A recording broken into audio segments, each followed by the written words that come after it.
Washington is on hiatus for the holidays, but politicians still have a lot of work to do to prevent the American economy from going over the so-called fiscal cliff.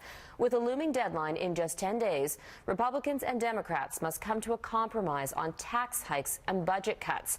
As Robin Stickley explains, if an agreement isn't reached, there could be big implications for Canada's economy. Heading home for the holidays, the first family touched down in Hawaii early this morning. The president leaving Washington with the fiscal cliff deadline looming and no resolution.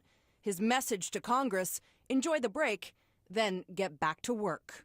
Drink some eggnog, have some Christmas cookies. Think about the hardship that so many Americans will endure if Congress does nothing at all.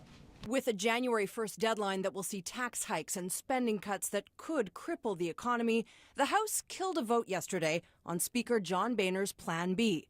The problem? An embarrassing lack of Republican support. It's not the outcome that I wanted, but that was the will of the House. This is horrible. I mean, I'm angry. I'm sad for my friend, the Speaker, and I'm sad for the country. Boehner's proposal involved extending tax cuts to American households making less than $1 million a year. Too many lawmakers saw it as a tax hike on millionaires. Raising taxes on any American, to me, is not the right message. The right message is cutting spending. Today, Boehner claimed the House has done all it can to avoid the fiscal cliff. What the president has offered so far simply won't do anything to solve our spending problem. There was no mention of the cliff in Obama's Christmas message. Merry Christmas, everybody. Happy holidays. But the president's shot across the bow yesterday was clear.